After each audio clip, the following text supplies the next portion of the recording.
좋아요와 구독 버튼 눌러주시는 거 잊지 마세요. 우정의 가면을 쓴 배신의 덫. 고요한 밤, 짙게 드리운 어둠 속에서 욕망은 붉게 타올랐다. 럭셔리한 펜트하우스, 은은한 샹들리에 불빛, 아래 두 그림자가 얽혀 있었다. 숨막힐 듯한 키스, 격렬하게 부딪히는 심장 소리. 이 공간의 주인은 부재했지만 그들의 욕망은 거침없이 질주했다. 더 이상 안 돼, 이러면 안 돼. 현우에게 너무 미안해. 애원하듯 속삭이는 여인의 목소리는 떨리고 있었다. 길고 검은 머리카락, 붉은 입술, 젖은 눈망울. 그녀는 바로 강현우의 아내, 아름다운 여인 박수진이었다. 그녀의 앞에 선 남자는 다름 아닌 현우의 오랜 친구, 성공한 사업가 김민준이었다. 수진, 당신도 알잖아. 우리 감정은 이미 걷잡을 수 없어. 현우, 물론 미안하지만 이 뜨거운 감정 어떻게 억누르란 말이야? 민준의 눈빛은 맹렬하게 타올랐다. 탄탄한 근육질 몸매에 짙은 눈썹, 날카로운 콧날. 그는 위험한 매력을 풍기는 남자였다. 수지는 그의 손길에 녹아내릴 듯 몸을 맡겼다. 금지된 열매는 더욱 달콤했다. 우정이라는 가면 뒤에 숨겨진 배신의 쾌감은 짜릿했다. 그들의 만남은 우연을 가장한 표현이었다. 수지는 현우의 사업 확장을 돕기 위해 민준에게 접근했다. 세련된 매너, 유머러스한 말투, 성공한 남자의 여유로움. 민준은 수진의 마음을 순식간에 사로잡았다.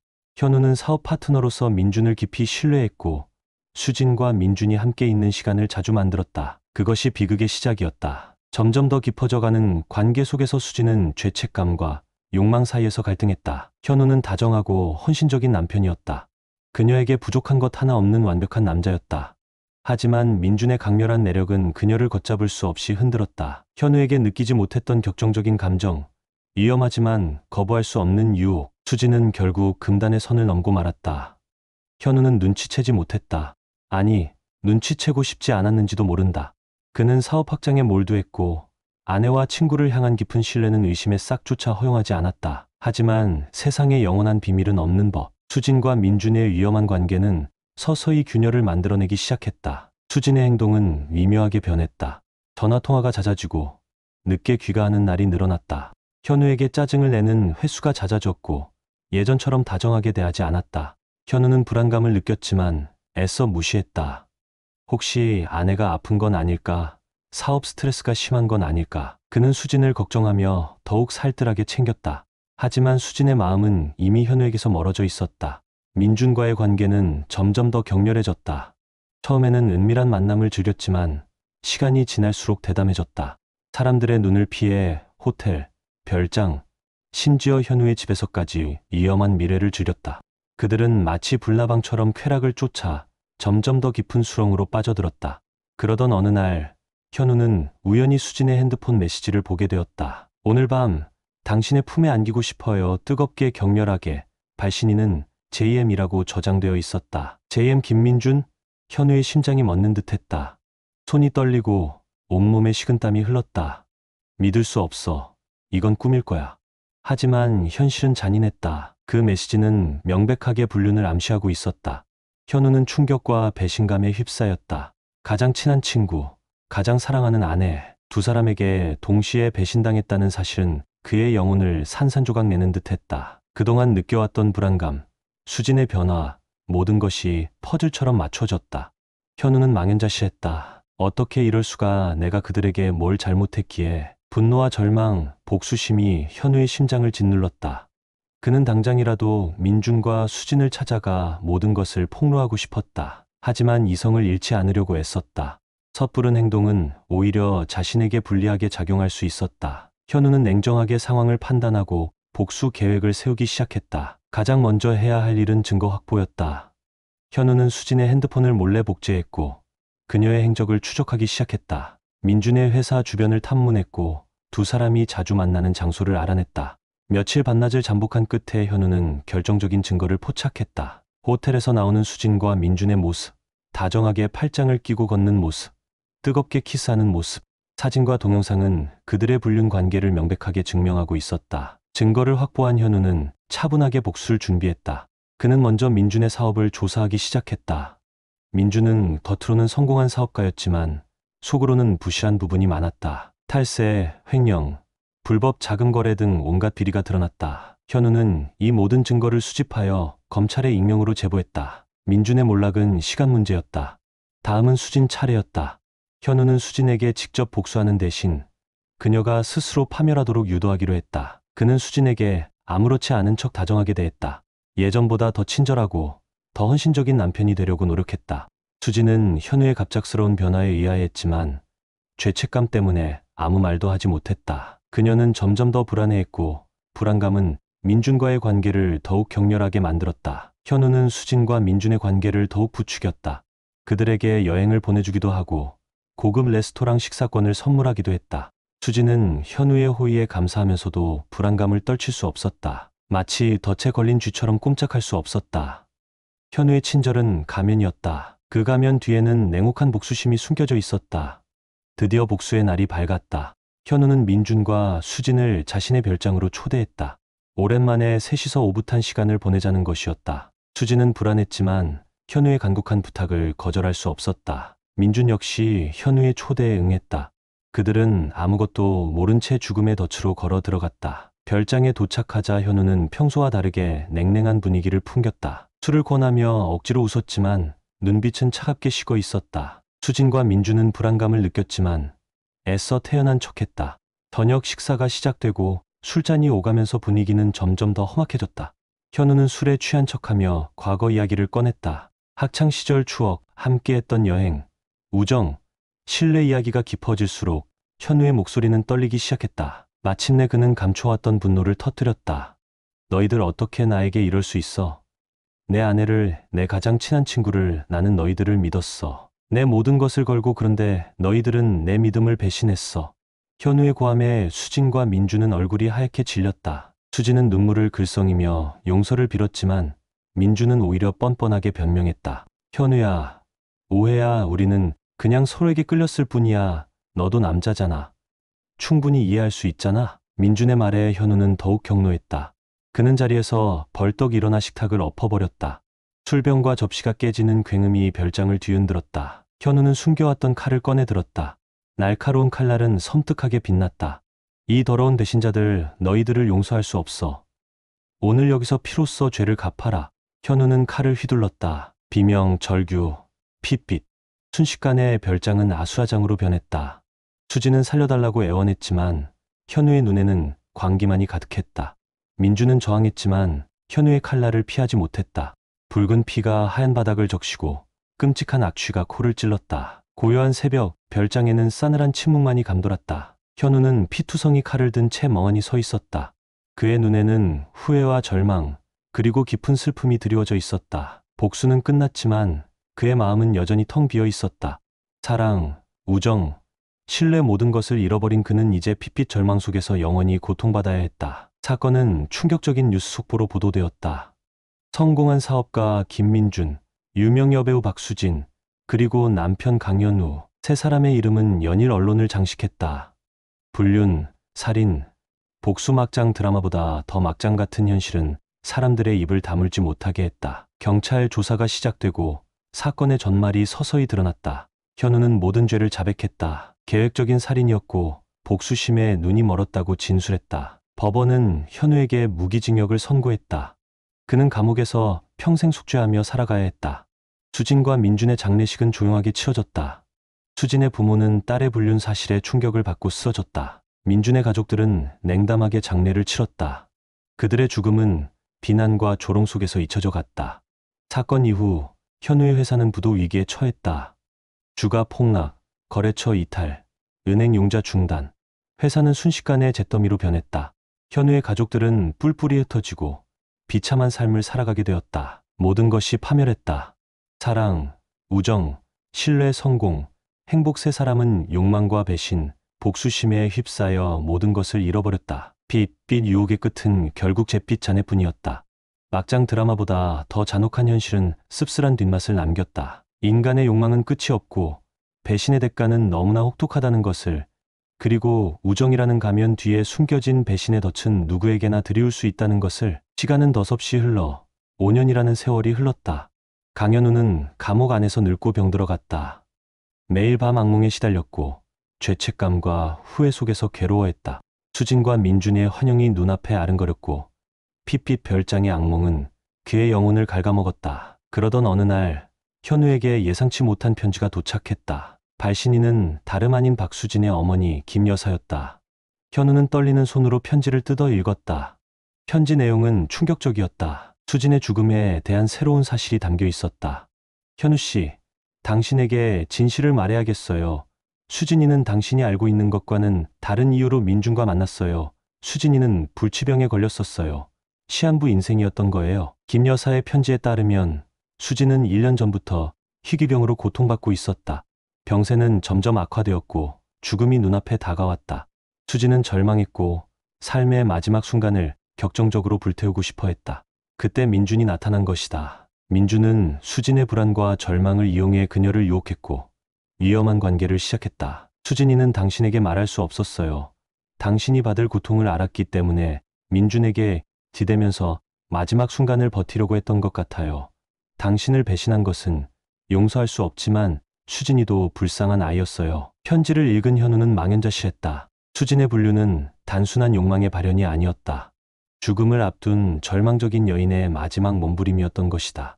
현우는 오해했고 복수심에 눈이 멀어 진실을 보지 못했다. 그는 억울하게 살인을 저질렀고 사랑하는 아내를 더욱 깊은 절망 속에 빠뜨렸다. 현우는 오열했다. 후회, 자책, 슬픔 온갖 감정이 뒤섞여 그의 심장을 찢어발겼다. 진실을 알게 된 것은 오히려 그에게 더욱 큰 고통을 안겨주었다. 그는 영원히 용서받을 수 없는 죄인이 되었다. 시간은 다시 흘러 5년 후 강현우는 가석방으로 감옥에서 풀려났다. 하지만 그의 삶은 완전히 망가져 있었다. 회사는 망했고 가족들은 뿔뿔이 흩어졌고 사회는 그를 냉대했다. 현우는 희망 없는 삶을 살아가기로 결심했다. 그러던 어느 날 현우는 우연히 낯선 여인을 만났다. 여인의 이름은 신혜였다. 신혜는 밝고 긍정적인 에너지를 가진 여인이었다. 그녀는 우연히 현우의 불행한 사연을 알게 되었고 그에게 연민을 느꼈다. 신혜는 현우에게 따뜻한 위로와 격려를 건네며 그의 상처 입은 마음을 어루만져 주었다. 현우는 신혜에게 마음을 열기 시작했다. 오랜만에 느껴보는 따뜻함, 희망의 빛. 하지만 그의 마음속 깊은 곳에는 여전히 짙은 그림자가 드리워져 있었다. 과거의 악몽은 끊임없이 그를 괴롭혔고 새로운 사랑을 시작하는 것을 두려워했다. 한편 김민준의 숨겨진 아들이 나타났다. 민준의 아들 재현은 아버지의 죽음에 대한 진실을 파헤치기 시작했다. 재현은 아버지의 죽음이 단순한 불륜 스캔들 때문이 아니라고 생각했다.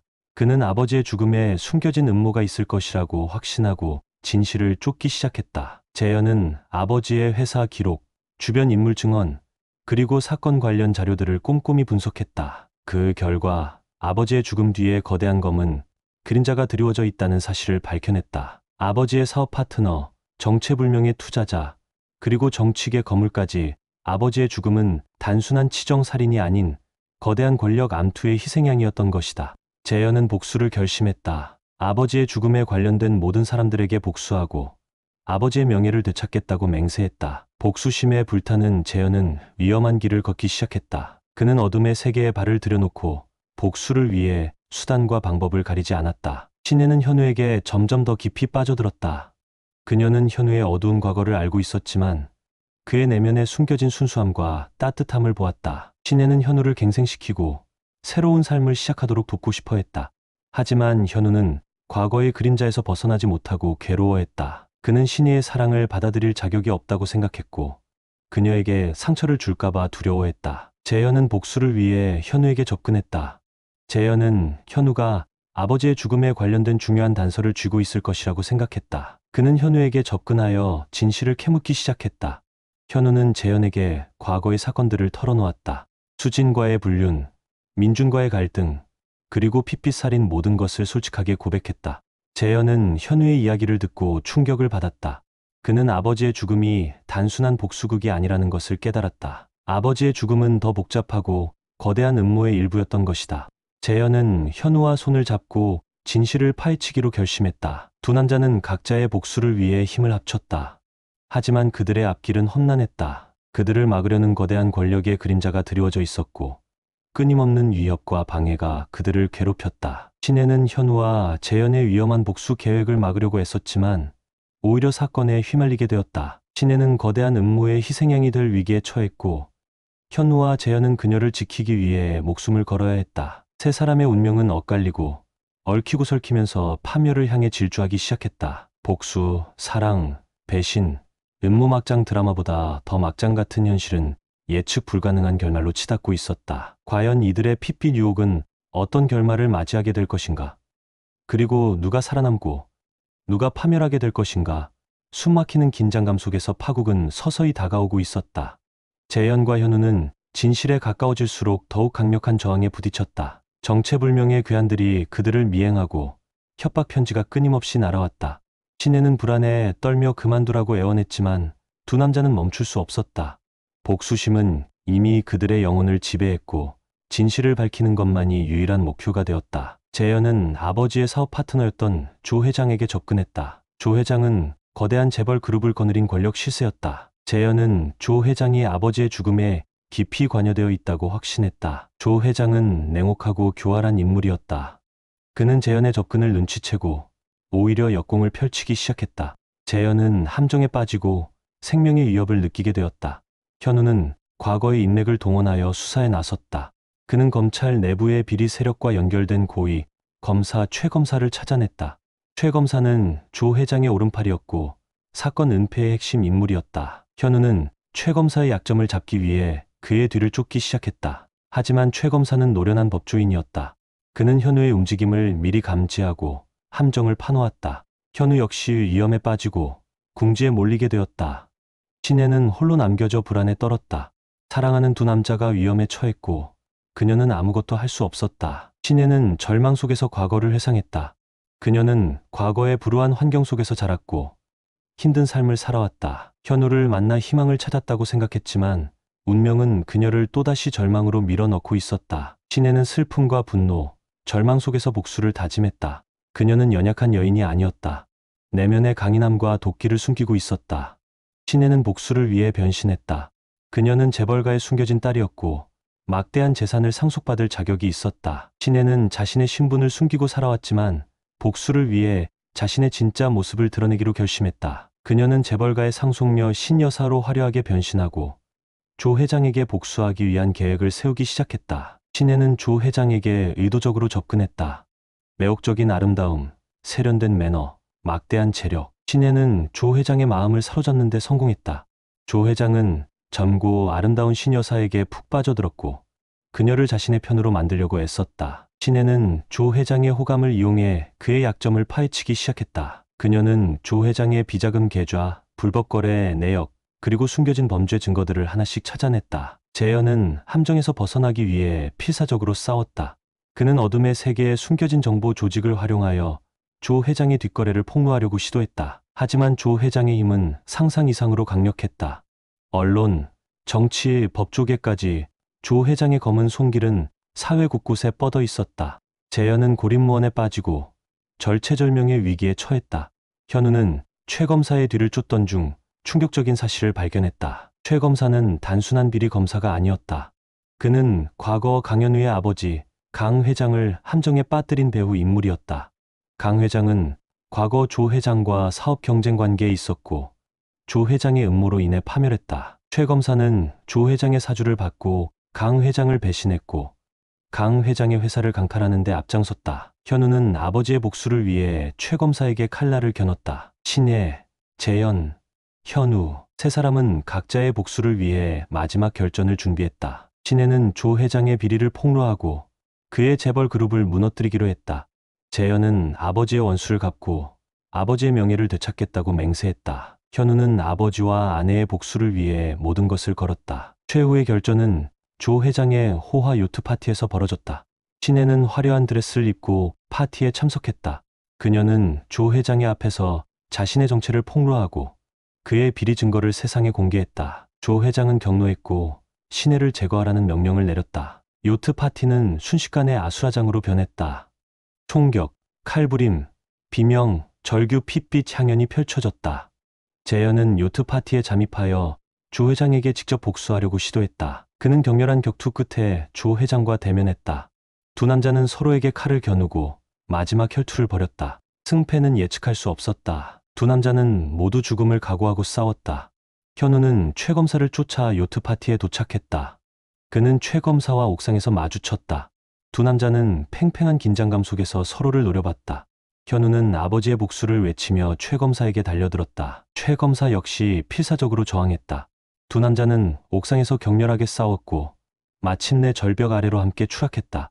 요트 파티는 핏빛으로 물들었다. 조 회장은 신의의 폭로로 인해 몰락했고 재벌 그룹은 해체되었다. 최 검사는 현우와 함께 추락사했고 비참한 최후를 맞이했다. 재현은 조 회장과의 격투 끝에 승리했지만 깊은 상처를 입고 쓰러졌다. 신혜는 복수에 성공했지만 사랑하는 두 남자를 잃고 절망했다. 현우, 수진, 민준, 조 회장, 최 검사, 재현의 아버지, 그리고 수많은 희생자들 욕망과 배신, 복수심에 휩싸인 막장 드라마는 비극적인 결말로 막을 내렸다. 남겨진 것은 잿더미뿐이었다. 사랑은 배신으로 변질되었고 우정은 파멸로 끝맺었고 복수는 더 큰 상처를 남겼다. 신혜는 모든 것을 잃고 홀로 남겨졌다. 그녀는 복수의 허무함과 슬픔 속에서 절망했다. 재현은 죽음 직전에서 살아 돌아왔지만 깊은 트라우마에 시달렸다. 두 사람은 서로에게 위로가 되어 주었지만 과거의 상처는 영원히 아물지 않았다. 시간은 흐르고 세상은 잊혀져 갔지만 그들의 이야기는 핏빛 막장 드라마로 영원히 기억될 것이다. 인간의 욕망은 끝이 없고 배신의 대가는 너무나 혹독하다는 것을, 그리고 핏빛 유혹의 끝은 결국 파멸과 절망뿐이라는 것을 영원히 잊혀지지 않을 잔혹한 막장 드라마의 막이 내려졌다. 요트 파티의 핏빛 참극 이후 재현은 혼수 상태에 빠졌다. 생사의 경계를 넘나드는 위태로운 시간 속에서 그의 뇌는 과거의 기억들을 지워버리기 시작했다. 병원 침대에 누워 텅 빈 눈으로 천장만 바라보는 재현에게 남은 것은 이름 모를 고통과 혼란뿐이었다. 신혜는 매일같이 병원을 찾아 재현의 곁을 지켰다. 재벌 상속녀의 화려한 모습은 온데간데 없이 수척하고 초췌한 얼굴에는 슬픔과 절망만이 가득했다. 어느 날 신혜는 우연히 재현의 손에 낡은 펜던트가 쥐어져 있는 것을 발견했다. 그것은 아버지 김민준이 항상 몸에 지니고 다니던 펜던트였다. 펜던트를 보는 순간 신혜의 뇌리를 스치는 강렬한 섬광, 과거의 기억들이 파노라마처럼 스쳐 지나갔다. 신혜는 깨달았다. 재현의 어머니는 다름 아닌 과거 조 회장의 악행으로 인해 비극적인 죽음을 맞이했던 자신의 친어머니였다는 사실을. 그리고 재현은 자신의 이복 남동생이었다. 충격적인 진실 앞에서 신혜는 망연자실했다. 복수의 칼날을 겨눴던 조 회장이 자신의 외삼촌이었고 원수라고 생각했던 재현이 친동생이었다니. 운명의 장난은 너무나 잔혹했다. 신혜는 재현에게 진실을 말해야 할지 고민했다.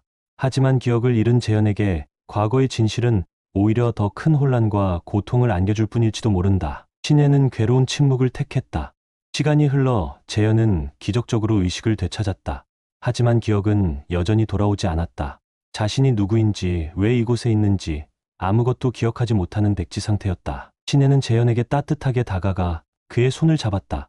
괜찮아, 재현아. 모두 괜찮을 거야. 내가 내 곁에 있어. 신혜의 따뜻한 위로에 재현은 희미한 미소를 지었다. 그 순간 재현의 뇌리에 번개처럼 스치는 영상들, 핏빛 요트 파티, 칼날, 비명, 그리고 쓰러지는 아버지의 모습, 잃어버렸던 기억들이 되살아나기 시작했다. 기억을 되찾은 재현은 복수심에 불타올랐다. 아버지의 원수 조 회장과 최 검사, 그리고 자신을 함정에 빠뜨린 모든 인간들에게 복수하겠다고 맹세했다. 신혜는 재현의 복수를 말리며 눈물로 호소했다. 재현아, 복수는 또 다른 복수를 낳을 뿐이야. 이제 그만 멈춰. 제발. 하지만 재현의 귀에는 아무것도 들리지 않았다. 분노와 증오, 복수심만이 그의 심장을 가득 채우고 있었다. 신혜는 재현을 막기 위해 위험한 거래를 제안했다. 재현아, 복수를 원한다면 나를 가져. 내 모든 것을 줄게. 재벌 그룹, 막대한 재산, 내 목숨까지 모두 너에게 줄 테니 복수만은 멈춰줘. 신혜의 파격적인 제안에 재현은 혼란스러워했다. 신혜는 자신에게 복수의 도구일 뿐이었다. 하지만 그녀의 눈물, 그녀의 절규, 그리고 그녀의 희생적인 사랑은 재현의 마음을 흔들었다. 재현은 신혜의 제안을 받아들였다. 그는 신혜를 자신의 여자로 만들고 그녀를 이용해 복수를 완성하기로 결심했다. 신혜는 재현의 차가운 눈빛 속에서 절망을 느꼈지만 그의 곁을 떠날 수 없었다. 그녀는 재현을 사랑했다. 금지된 사랑, 파멸을 향해 질주하는 위험한 사랑이었지만 멈출 수 없었다. 두 사람은 계약 결혼이라는 가면을 쓰고 위험한 동거를 시작했다. 신혜는 재벌 상속녀로서 막강한 권력을 휘둘렀고 재현은 그런 신혜를 이용해 복수를 위한 칼날을 갈았다. 겉으로는 화려하고 완벽한 커플이었지만 그들의 관계는 이태로운 유리장과 같았다. 금방이라도 깨져버릴 듯한 불안함, 서로를 향한 불신과 경계심, 그리고 걷잡을 수 없는 욕망과 파멸적인 사랑이 뒤섞인 기묘한 관계였다. 신혜는 재현을 돕기 위해 조 회장의 비리를 폭로하는 데 앞장섰다. 언론 인터뷰, 기자회견, 폭로 방송 신혜의 거침없는 폭로에 조 회장의 재벌 그룹은 순식간에 몰락하기 시작했다. 주가 폭락, 투자자 이탈, 검찰 수사. 조 회장은 궁지에 몰리고 마지막 발악을 시작했다. 조 회장은 신혜를 함정에 빠뜨리기 위해 음모를 꾸몄다. 그는 신혜의 주변 인물들을 매수하고 그녀의 약점을 파헤치기 시작했다. 신혜의 과거, 그녀의 숨겨진 가족사, 그리고 재현과의 위험한 관계까지. 조 회장은 신혜를 파멸시키기 위한 모든 정보를 수집했다. 재현은 신혜를 지키기 위해 조 회장과 은밀한 거래를 시도했다. 그는 조 회장에게 신혜를 살려주는 대신 복수를 포기하고 그의 충실한 개가 되겠다고 제안했다. 조 회장은 재현의 제안을 받아들였다. 그는 재현을 자신의 오른팔로 삼고 신혜를 이용해 재벌 그룹을 재건하려고 계획했다. 재현은 신혜에게 자신의 계획을 숨긴 채 그녀를 안심시켰다. 신혜야, 이제 걱정 마. 모든 것이 잘 될 거야. 내가 너를 지켜줄게. 재현의 달콤한 속삭임에 신혜는 속절없이 녹아내렸다. 그녀는 재현을 믿었다. 그것이 파멸의 시작이었다. 조 회장은 재현을 함정에 빠뜨리기 위한 마지막 계략을 실행했다. 그는 재현에게 신혜를 납치했다는 거짓 정보를 흘리고 외딴 섬으로 유인했다. 재현은 신혜를 구하기 위해 덫에 걸린 쥐처럼 섬으로 향했다. 섬에는 조 회장이 준비해둔 킬러들이 기다리고 있었다. 재현은 필사적으로 싸웠지만 수적으로 열세였고 결국 포위당하고 말았다. 절체절명의 순간 신혜가 나타났다. 그녀는 조 회장의 계획을 미리 눈치채고 재현을 돕기 위해 섬으로 왔던 것이다. 신혜는 재벌 그룹의 막강한 자금력을 동원하여 용병부대를 고용했고 조 회장의 킬러들과 맞서 싸우기 시작했다. 요트 파티에서처럼 다시 한번 핏빛 전투가 벌어졌다. 섬 전체가 전쟁터로 변하고 비명과 총성이 섬을 뒤덮었다. 재현은 신혜의 도움으로 위기를 벗어났지만 조 회장의 함정은 더욱 깊고 교묘했다. 조 회장은 언론과 검찰을 매수하여 재현과 신혜를 범죄자로 몰아갔다. 두 사람은 살인 용의자로 수배되고 쫓기는 신세가 되었다. 진실은 왜곡되고 거짓이 진실을 덮었다. 세상은 조 회장의 소나기에 놀아나고 재현과 신혜는 절망적인 상황에 놓였다. 두 사람은 마지막 희망을 걸고 진실을 밝히기 위한 최후의 반격을 준비하기 시작했다. 재현과 신혜는 조 회장의 검은 그림자를 벗어나기 위해 은신처를 옮겨다니며 숨어 지냈다. 하지만 조 회장의 추격은 끈질겼고 그들의 숨통을 조여왔다. 더 이상 물러설 곳이 없다는 것을 깨달은 재현과 신혜는 최후의 반격을 감행하기로 결심했다. 그들은 조 회장의 비리를 폭로할 결정적인 증거를 찾아 세상에 알리고 그의 악행을 만천하에 드러낼 계획을 세웠다. 신혜는 재벌 그룹의 네트워크를 활용하여 조 회장의 숨겨진 비자금, 계좌와 불법 거래 내역을 입수했다. 재현은 어둠의 세계의 정보망을 동원하여 조 회장과 정계, 법조계 거물들과의 검은 커넥션을 폭로할 증거를 수집했다. 두 사람은 밤낮으로 자료를 분석하고 증거를 조합하며 치밀하게 복수를 준비했다. 복수의 칼날은 날카롭게 갈아졌고 드디어 핏빛 복수의 서막이 오르기 시작했다. 재현과 신혜는 언론과의 인터뷰를 통해 조 회장의 비리를 폭로했다. 방송국 스튜디오, 수많은 카메라와 기자들 앞에서 신혜는 떨리는 목소리로 진실을 털어놓았다. 조 회장의 탈세, 횡령, 불법 자금 세탁, 살인 교사 혐의 신혜의 폭로는 충격적이었다. 세상은 경악했고 조 회장의 추악한 민낯이 만천하에 드러났다. 방송 직후 검찰은 즉각 수사에 착수했다.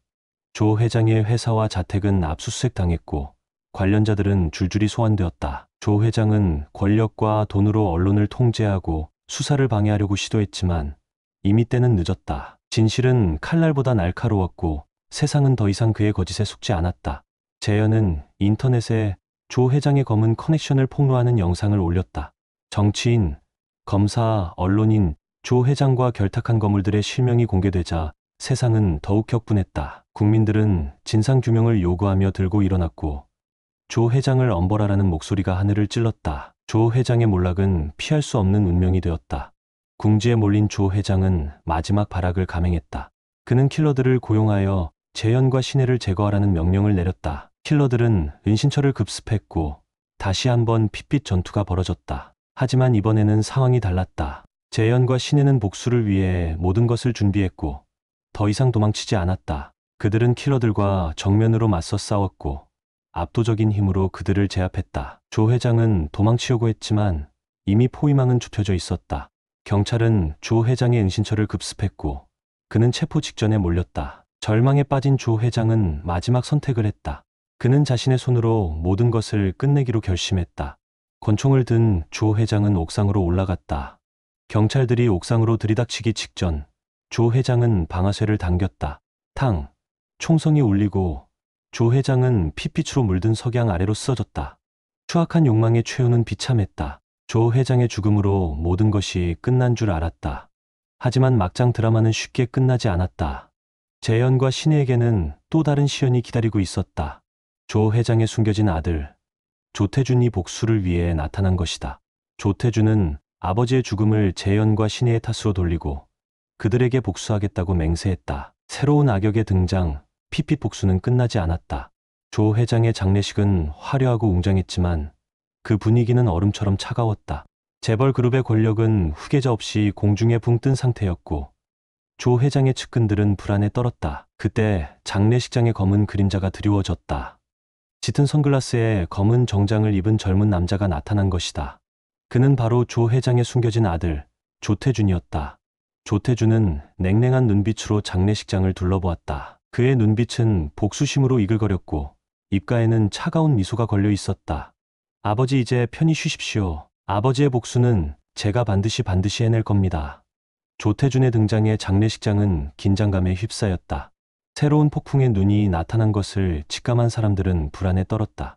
조태준은 아버지의 죽음이 단순한 자살이 아니라고 믿었다. 그는 재현과 신혜가 아버지를 함정에 빠뜨려 죽음으로 몰아넣었다고 확신했다. 조태준은 복수를 맹세했다. 재현과 신혜 그리고 아버지의 죽음에 관련된 모든 인간들에게 핏빛 복수를 선언한 것이다. 조태준의 복수는 조 회장보다 더 잔혹하고 더 치밀하게 계획되었다. 그는 복수를 위해 자신의 모든 것을 걸었고 악마와의 거래도 서슴지 않았다. 신혜는 재현과 함께 응신처에서 숨어 지내며 불안에 떨었다. 조 회장의 죽음으로 모든 것이 끝났다고 생각했지만 불안감은 쉽사리 사라지지 않았다. 악몽은 매일 밤 그녀를 괴롭혔고 핏빛 환영은 눈앞에 아른거렸다. 신혜는 재현에게 기대어 위안을 받았지만 그의 차가운 눈빛 속에서 불안감을 떨칠 수 없었다. 어느 날 신혜는 우연히 조태준과 마주쳤다. 고급 레스토랑, 우아한 분위기 속에서 두 사람은 운명처럼 만났다. 태준은 신혜에게 부드러운 미소를 지으며 다가왔다. 신여사, 처음 뵙겠습니다. 저는 조태준이라고 합니다. 아버지의 아들입니다. 태준의 등장에 신혜는 얼어붙었다. 심장이 멎는 듯했고 온몸에 소름이 돋았다. 그녀는 본능적으로 위험을 감지했다. 태준은 신혜에게 호의적으로 접근했다. 그는 아버지의 죽음에 대한 슬픔을 공유하며 신혜에게 동질감을 느끼게 하려고 노력했다. 세련된 매너, 감미로운 목소리, 슬픔에 잠긴 듯한 눈빛. 태준은 신혜의 마음을 사로잡기 위해 모든 무기를 사용했다. 신혜는 혼란스러웠다. 태준에게서 조 회장의 그림자를 느꼈지만 동시에 묘한 매력에 이끌렸다. 그녀는 태준의 위험한 유혹에 서서히 빠져들기 시작했다. 재현은 신혜와 태준의 만남을 알게 되자 질투심에 불타올랐다. 그는 신혜가 태준에게 마음을 빼앗길까봐 전전긍긍했고 불안감에 휩싸였다. 재현은 신혜를 더욱 강하게 소유하려 했고 그녀를 향한 집착은 관계에 가까워졌다. 신혜는 재현의 뜨거운 사랑에 감사하면서도 숨막힐 듯한 압박감을 느꼈다. 태준은 의도적으로 신혜에게 접근했다. 그는 재현과 신혜 사이를 갈라놓고 신혜를 자신의 여자로 만들 계획을 세웠다. 태준은 신혜에게 끊임없이 구애했고 그녀의 마음을 흔들기 위해 온갖 가머니설을 속삭였다. 화려한 선물 공세, 로맨틱한 데이트, 그리고 달콤한 사랑 고백. 태준의 유혹은 거부할 수 없을 만큼 매혹적이었다. 신혜는 재현과 태준 사이에서 갈등했다. 재현은 격정적이고 파괴적인 사랑으로 그녀를 사로잡았고 태준은 부드럽고 따뜻한 사랑으로 그녀를 유혹했다. 두 남자의 엇갈린 사랑은 신혜를 혼란스럽게 만들었고 그녀는 누구를 선택해야 할지 갈피를 잡지 못했다. 질투와 욕망, 사랑과 복수심이 뒤섞인 삼각 멜로 드라마는 예측 불허의 방향으로 치닫기 시작했다. 신혜는 악몽 속에서 괴로워했다. 과거의 기억들이 파편처럼 떠올랐고 그녀를 혼란 속으로 몰아넣었다. 어린 시절의 기억, 어머니의 슬픈 눈빛, 그리고 낯선 남자. 신혜는 꿈속에서 진실을 갈구했고 마침내 충격적인 진실과 마주했다. 조태준, 그 남자는 단순한 원수의 아들이 아니었다. 그는 신혜의 친오빠였다. 신혜의 어머니는 과거 조 회장의 악행으로 인해 재산을 빼앗기고 몰락했다. 절망에 빠진 어머니는 신혜를 조 회장에게 맡기고 스스로 목숨을 끊었다. 조 회장은 죄책감에 시달리면서도 신혜를 냉대했고 그녀를 재벌가에 숨겨진 딸로 숨겨둔 채 철저하게 감시했다. 태주는 어머니의 죽음에 대한 진실을 알지 못했고 아버지가 죽은 후 신혜의 존재를 알게 된 것이다. 충격적인 출생의 비밀 앞에서 신혜는 절망했다. 원수라고 생각했던 조 회장이 자신의 아버지였고 사랑하는 재연의 숙적 태준이 친오빠였다니. 운명의 장난은 너무나 잔혹했다. 신혜는 재연에게 진실을 털어놓을 용기가 없었다. 그녀는 진실을 숨긴 채 태준과의 위험한 관계를 계속 이어나갔다. 비극은 이미 예고되어 있었다. 신혜는 교통사고를 당했다. 태준과의 데이트를 마치고 돌아오던 길, 갑자기 나타난 트럭에 치인 것이다. 사고 현장은 처참했고 신혜는 의식을 잃은 채 병원으로 옮겨졌다. 재연은 사고 소식을 듣고 병원으로 달려왔다. 창백한 얼굴로 병상에 누워있는 신혜를 보며 재연은 절망했다. 그녀를 잃을 수도 있다는 불안감에 휩싸였다. 신혜는 기적적으로 의식을 되찾았지만 기억상실증에 걸렸다. 과거의 모든 기억, 재연과의 사랑, 복수의 과정, 그리고 자신의 이름조차 기억하지 못하는 백지 상태가 된 것이다. 재연은 절망했다.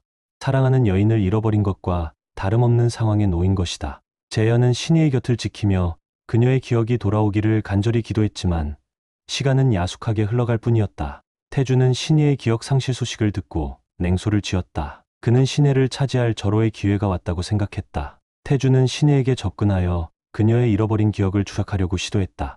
자신이 신혜의 연인이라고 속이고 재연을 악당으로 묘사하며 그녀의 마음을 조종하려고 획책했다. 기억을 잃은 신혜는 태준의 달콤한 거짓말에 속아 넘어갔고 그에게 의지하기 시작했다. 재연은 그런 신혜를 바라보며 가슴을 찢는 듯한 고통을 느꼈다. 재연은 신혜의 곁을 떠나지 않고 헌신적으로 간호했다. 그는 신혜에게 과거의 이야기를 들려주고 함께했던 추억을 되살리려고 노력했다. 하지만 신혜는 여전히 차갑고 낯설게 그를 대했고 재연의 노력은 헛수고로 돌아갔다. 재연은 절망 속에서 술에 취해 밤을 지새우는 날들이 늘어갔다. 그러던 어느 날 재연은 몸의 이상 증세를 느끼기 시작했다. 극심한 피로감, 멈추지 않는 기침, 그리고 온몸을 덮치는 고통. 재연은 병원을 찾았고 충격적인 진단을 받았다. 과거 수진이 앓았던 불치병이 유전적으로 재연에게도 발병한 것이다. 시한부 인생, 죽음이 눈앞에 다가왔다는 절망적인 선고였다. 재연은 운명의 장난에 절망했다. 사랑하는 여인을 잃었고 이제는 자신의 목숨마저 잃게 될 운명이라니. 재연은 모든 것을 포기하고 싶었다. 하지만 그의 마음속에는 마지막 불꽃이 남아 있었다. 신혜를 되찾고 복수를 완성하고 아버지와 수진에게 떳떳한 아들이 되는 것. 재연은 마지막 힘을 짜내어 절망적인 운명에 맞서 싸우기로 결심했다. 비극은 점점 더 깊은 늪으로 빠져들고 있었다. 조 회장의 재판이 시작되었다. 살인교사, 횡령, 탈세, 불법 자금 세탁. 조 회장에게 적용된 혐의는 수십 가지에 달했고 법정은 매일같이 뜨거운 공방전으로 가득 찼다. 신혜는 증인으로 출석하여 조 회장의 악행을 낱낱이 증언했다. 그녀의 증언은 결정적이었고 조 회장을 더욱 궁지로 몰아넣었다. 태주는 아버지의 변호를 맡았다. 그는 뛰어난 변호사였고 법정에서 놀라운 변론수를 발휘했다. 태주는 신혜의 증언을 반박하고 조 회장의 무죄를 주장하며 법정을 혼란에 빠뜨렸다. 법정은 진실과 거짓, 정의와 불의가 격렬하게 충돌하는 전쟁터로 변했다. 재판은 막장 드라마보다 더 예측 불허의 방향으로 흘러갔다. 재연은 법정 밖에서 조 회장의 숨겨진 비리를 폭로하기 위한 증거를 수집했다. 그는 언론과의 인터뷰를 통해 조 회장과 정계 거물들과의 검은 커넥션을 폭로하고 여론을 움직이려고 노력했다. 하지만 조 회장의 힘은 여전히 강력했고 진실은 쉽게 세상에 드러나지 않았다. 법정 안팎에서 펼쳐지는 치열한 싸움, 과연 정의는 승리할 수 있을 것인가? 그리고 재연과 신혜는 잃어버린 사랑과 행복을 되찾을 수 있을 것인가? 결말은 여전히 안개 속에 가려져 있었다. 재판은 막바지에 이르렀고 최종 판결을 앞두고 있었다. 조 회장은 마지막 발악을 감행했다. 그는 재판부를 매수하고 증인들을 협박하며 판결을 뒤집으려고 획책했다. 재판은 점점 더 불리하게 흘러갔고 정의는 패배하는 것처럼 보였다. 그때 법정에 새로운 증인이 나타났다. 그는 다름 아닌 최 검사의 숨겨진 아들 최민우였다. 최민우는 아버지의 유품에서 조 회장의 비리를 폭로하는 결정적인 증거를 발견했고 정의를 실현하기 위해 법정에 나타난 것이다. 최민우의 증언은 충격적이었다. 조 회장의 살인교사, 강 회장 함정 사건, 그리고 수많은 비리 행각이 낱낱이 드러났다. 법정은 충격과 경악에 휩싸였다. 최민우의 용기 있는 증언은 재판의 흐름을 완전히 뒤바꿔 놓았다. 재판부는 조 회장에게 유죄 판결을 내렸고 그는 법정 구속되었다. 조 회장의 몰락은 확정되었고 정의는 마침내 승리하는 듯했다. 하지만 막장 드라마는 여기서 끝나지 않았다. 새로운 반전이 기다리고 있었다. 재판이 끝난 후 재현은 최민우를 찾아 감사를 표했다. 두 남자는 아버지들의 악연을 뛰어넘어 서로를 이해하고 공감했다. 최민우는 재현에게 아버지의 유품, 즉 최 검사의 일기장을 건네주었다. 일기장에는 최 검사의 숨겨진 과거와 조 회장의 악행, 그리고 강 회장 함정 사건의 진실이 상세하게 기록되어 있었다. 재현은 일기장을 읽으며 충격에 휩싸였다. 일기장에는 충격적인 진실이 담겨 있었다. 강 회장을 함정에 빠뜨린 것은 조 회장이 아닌 다름 아닌 김민준, 즉 재현의 아버지였다는 사실이 밝혀진 것이다. 김민준은 과거 강 회장의 사업 파트너였지만 욕심에 눈이 멀어 조 회장과 손을 잡고 강 회장을 배신했던 것이다. 그리고 최 검사는 김민준의 사주를 받고 강 회장을 함정에 빠뜨리는데 앞장섰던 것이다. 핏빛 진실 앞에서 재현은 절망했다. 복수의 칼날을 겨눴던 조 회장이 자신의 아버지의 공범이었고 원수라고 생각했던 조 회장의 아들 태준이 치형제였다니. 운명의 장난은 너무나 잔혹했다. 재현은 모든 것을 잃어버린 채 절망의 늪에 빠져들었다. 복수는 또 다른 비극을 낳았고 그의 삶은 핏빛 절망으로 물들었다. 재현은 모든 것을 포기하고 죽음을 택하려고 했다.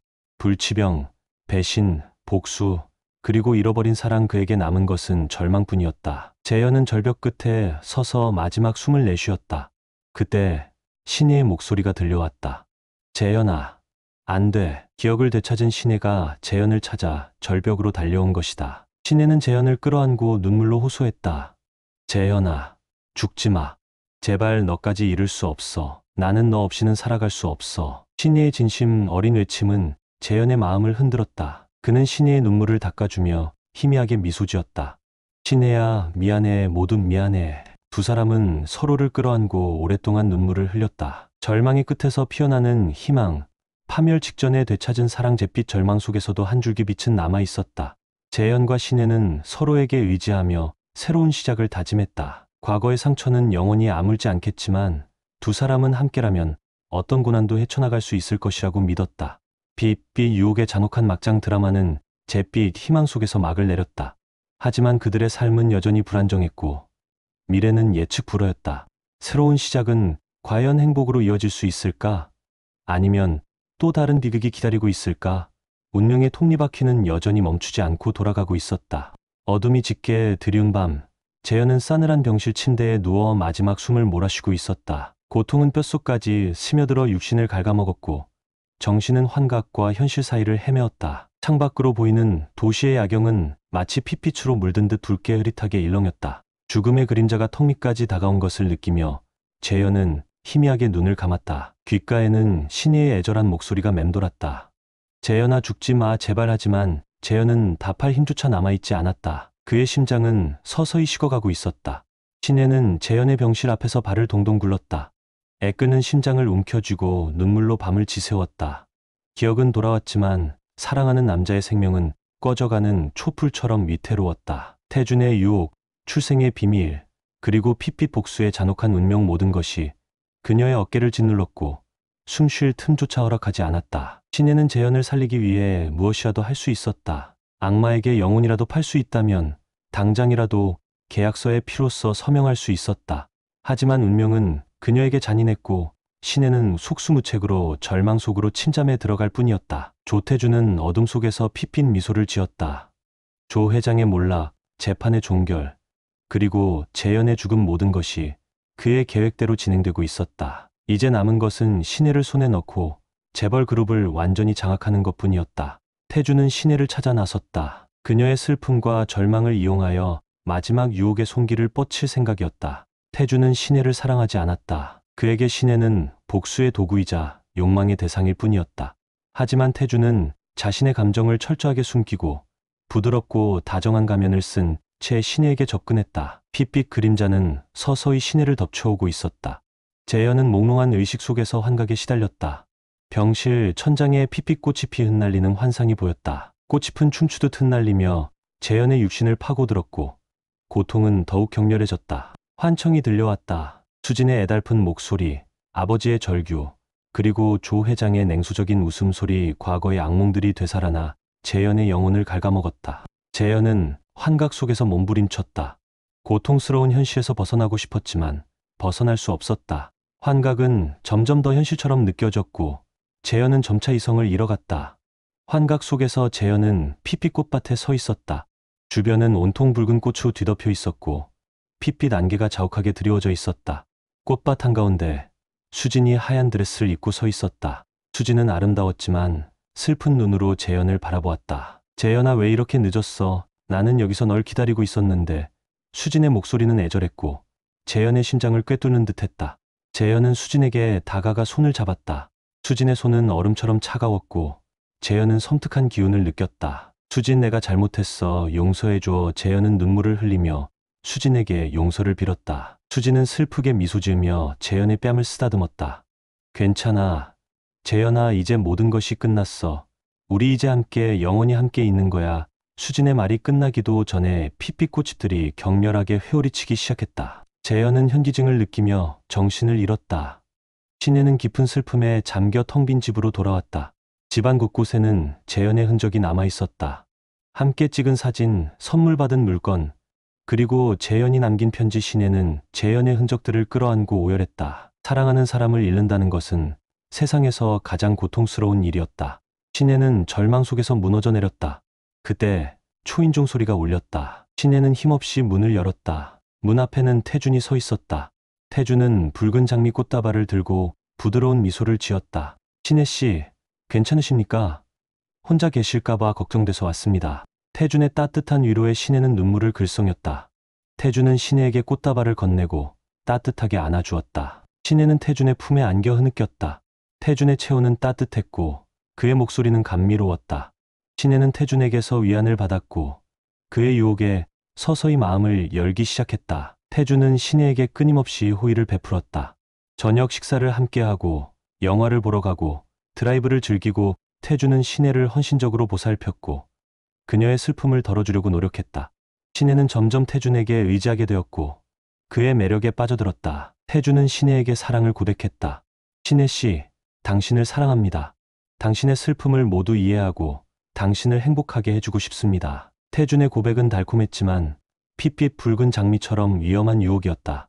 신혜는 태준의 유혹을 뿌리칠 수 없었다. 그녀는 외로웠고 누군가의 따뜻한 손길을 갈망했다. 신혜는 태준의 사랑을 받아들였다. 그것은 파멸을 향한 마지막 질주였다. 신혜는 태준과의 관계를 시작하면서 불안감을 느꼈다. 태준은 다정했지만 어딘가 차가운 구석이 있었다. 그의 미소 뒤에 숨겨진 그림자를 감지한 신혜는 불안에 떨었다. 하지만 태준의 유혹은 너무나 강력했고 신혜는 그의 곁을 떠날 수 없었다. 태준은 신혜에게 재벌 그룹 승계를 제안했다. 신혜 씨, 이제 당신이 그룹을 이끌어야 합니다. 당신이야말로 진정한 후계자입니다. 태준의 제안에 신혜는 망설였다. 재벌 그룹 경영에는 관심이 없었다. 하지만 태준은 끈질기게 신혜를 설득했다. 신혜 씨, 당신은 복수해야 합니다. 아버지의 원수들에게, 그리고 당신을 괴롭힌 세상에 복수해야 합니다. 그룹을 장악하면 당신은 모든 것을 할 수 있습니다. 태준의 말은 신혜의 마음을 흔들었다. 복수심은 여전히 그녀의 심장 속에 불타고 있었다. 태준은 신혜에게 핏빛 계약을 제시했다. 그룹 승계 계약, 그리고 결혼 계약 계약서에는 복수를 위한 막대한 권력과 재력, 그리고 태준과의 영원한 사랑이 보장되어 있었다. 하지만 계약의 이면에는 위험한 함정이 숨겨져 있었다. 태준은 신혜를 이용해 재벌 그룹을 장악하고 그녀를 꼭두각시처럼 조종할 속셈이었다. 신혜는 계약서의 내용을 자세히 살펴보지 않고 홧김에 서명하고 말았다. 그녀는 이미 태준의 덫에 걸려든 것이다. 핏빛 계약은 파멸의 씨앗이었다. 신혜와 태준의 결혼식은 호화롭게 치러졌다. 재벌 그룹의 후계자와 새로운 권력자의 결합을 축하하기 위해 정재계 인사들이 대거 참석했다. 신혜는 순백의 웨딩드레스를 입었지만 얼굴은 창백하게 질려 있었다. 마음속 깊은 곳에서 불안감이 밀려왔다. 태준의 곁에 서 있지만 그의 진심을 알 수 없었다. 결혼식장은 화려했지만 신혜에게는 핏빛 감옥처럼 느껴졌다. 결혼식은 순조롭게 진행되는 듯했다. 주례사가 낭독되고 축가가 울려 퍼지고 하객들의 축복이 이어졌다. 하지만 행복은 오래가지 못했다. 결혼 서약 순서 태준이 갑자기 마이크를 잡고 충격적인 발표를 했다. 신혜 씨, 당신에게 숨겨왔던 진실이 있습니다. 당신은 내 친동생입니다. 태준의 폭탄 선언에 결혼식장은 순식간에 얼어붙었다. 하객들은 경악했고 신혜는 망연자실했다. 태준은 냉소적인 미소를 지으며 신혜를 바라보았다. 신혜 씨, 이제 모든 것이 밝혀졌습니다. 당신과 나는 핏줄로 이어진 남매였던 겁니다. 태준의 목소리는 차가웠고 그의 눈빛은 광기로 번뜩였다. 함정은 이미 닫혀 있었다. 신혜는 핏빛 결혼식장에서 절망의 나락으로 떨어졌다. 태준의 폭로는 시작에 불과했다. 결혼식장은 순식간에 아수라장으로 변했다. 태준은 준비해둔 영상을 상영했다. 영상에는 신혜의 어머니의 유서, 그리고 신혜와 태준의 출생의 비밀이 담겨 있었다. 하객들은 경악했고 신혜는 충격에 정신을 잃었다. 태준은 신혜를 조롱하며 핏빛 복수를 시작했다. 신혜 씨, 당신은 나를 배신했습니다. 당신은 재벌 그룹을 차지하기 위해 나를 속였고 내 사랑을 짓밟았습니다. 이제 당신에게 핏빛 복수를 보여주겠습니다. 태준은 신혜를 납치하여 어둠의 지하실에 감금했다. 신혜는 절망 속에서 태준에게 애원했지만 그의 귀에는 아무것도 들리지 않았다. 태준의 눈에는 광기만이 가득했다. 태준은 신혜에게 잔혹한 고문을 가했다. 육체적인 고통뿐만 아니라 정신적인 고통까지. 태준은 신혜를 철저하게 파괴하고 그녀를 절망의 구렁텅이로 밀어넣었다. 신혜는 고통 속에서 신음하며 재현의 이름을 불렀다. 재현만이 그녀를 구원해 줄 수 있다고 믿었다. 하지만 재현은 이미 죽음을 눈앞에 둔 시한부 인생이었다. 신혜의 절규는 텅 빈 지하실에 울려 퍼질 뿐이었다. 핏빛 복수의 칼날은 신혜를 향해 무자비하게 휘둘러졌다. 재현은 죽음을 예감했다. 병세는 악화될 대로 악화되었고 육신은 더 이상 버틸 수 없었다. 하지만 재현은 포기하지 않았다. 신혜를 구해야 했다. 태준의 소나기에서 그녀를 구해내고 핏빛 복수의 악순환을 끊어야 했다. 재현은 마지막 힘을 짜내어 태준에게 마지막 경고를 보냈다. 익명의 제보, 그리고 조 회장의 비리 증거를 담은 USB를 언론에 넘긴 것이다. 태준은 경로했다. 재현의 마지막 반격에 분노하며 신혜에게 더욱 잔혹한 고통을 가했다. 신혜는 죽음을 각오했다. 태준의 손에서 벗어날 수 없다는 것을 깨달았다. 하지만 신혜는 절망하지 않았다. 그녀는 마지막 힘을 모아 태준에게 메시지를 남겼다. 핏빛 절규, 그리고 마지막 선물이었다. 신혜는 태준에게 자신의 모든 것을 주겠다고 약속했다. 재벌 그룹, 막대한 재산, 그리고 자신의 목숨까지. 모두 태준에게 줄 테니 재현만은 살려달라고 애원했다. 태준은 신혜의 제안에 흥미를 느꼈다. 그는 신혜를 이용해 재벌 그룹을 완전히 장악하고 재현을 조롱하며 마지막 쾌감을 느끼고 싶었다. 태준은 신혜의 제안을 받아들였다. 하지만 그것은 태준 자신을 파멸로 이끄는 함정이었다. 태준은 신혜를 재현이 입원한 병원으로 데려왔다. 재현과 신혜, 그리고 태준, 세 사람은 운명의 소용돌이 속에서 마지막으로 마주했다. 병실은 긴장감으로 가득 찼고 핏빛 파국이 임박했음을 예감케 했다. 태준은 신혜를 재현 앞에 무릎 꿇렸다. 신혜 씨, 이제 당신의 사랑하는 남자에게 마지막 작별 인사를 하십시오. 그리고 당신의 모든 것을 나에게 넘기십시오. 태준은 비웃으며 신혜에게 계약서를 내밀었다. 신혜는 떨리는 손으로 계약서에 서명했다. 그녀의 눈에서는 눈물이 하염없이 흘러내렸다. 계약서에 서명하는 순간 신혜는 숨겨왔던 칼날을 꺼내들었다. 그녀는 태준의 심장을 향해 칼을 휘둘렀다. 핏빛 칼날은 태준의 심장을 꿰뚫었고 비명과 함께 태준은 쓰러졌다. 신혜는 복수에 성공했지만 그녀의 얼굴에는 기쁨 대신 절망만이 가득했다. 태준은 마지막 순간까지 신혜를 붙잡으려고 발악했다. 신혜 나를 배신해? 태준의 목소리는 고통으로 갈라졌고 그의 눈빛은 원망으로 가득했다. 신혜는 차가운 눈빛으로 태준을 내려다보며 마지막 말을 내뱉었다. 태준, 당신은 영원히 나를 이해 못할 거야. 신혜는 칼을 더욱 깊숙이 찔러 넣었다. 태준의 숨통이 끊어지고 그의 육신은 차갑게 식어갔다. 핏빛 복수의 카니발은 파멸로 막을 내렸다. 신혜는 태준을 살해했지만 그녀의 마음은 텅 비어 있었다. 재현은 신혜를 바라보며 희미하게 미소 지었다. 신혜야, 이제 됐어. 모두 끝났어. 재현은 마지막 숨을 내쉬었다. 신혜는 재현의 시신을 끌어안고 오열했다. 핏빛 눈물이 하얀 병실 바닥을 적셨다. 복수, 사랑, 배신, 그리고 죽음 모든 것이 핏빛 유혹의 잔혹한 막장 드라마였다. 잿빛 희망조차 남지 않은 파멸의 카니발은 영원히 끝나지 않을 것처럼 핏빛으로 얼룩진 채 막을 내렸다. 오늘 영상이 도움이 되셨다면 좋아요와 구독 버튼 눌러주시는 거 잊지 마세요. 소중한 의견도 댓글로 남겨주시면 감사하겠습니다. 다음 영상에서 더 유익한 내용으로 찾아뵐게요. 그럼 모두 건강하시고 행복한 하루 되세요.